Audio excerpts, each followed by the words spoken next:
I recently bought a fuse breaker from a company online, and it's not set up the right way. I don't like this, but I've got it running through the front of the grill.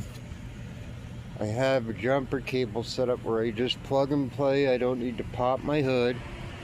For safety, we got a 100 amp breaker with a relay. The line in, as it would be like a plow plug, line in, and then to the back to my battery, and then down. And I have it behind that boat, and then right here I have my new fan relay I put in. I have my jumper cables. I've had them for about a year. They're a good heavy duty set from Walmart at the bottom. But I put this in. It works. I tested the volts. It's got 12 volts to it.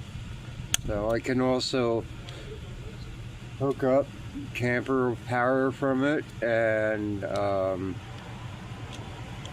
I just put this on here if I go to jump somebody and it trips it. So, yep. Power is off just like I want to use it. You know, I could just shut it off and not have it on, and then when I want to turn it back on, just put it back on. It's very, very, very tiny. It's very small, but we'll see how it works.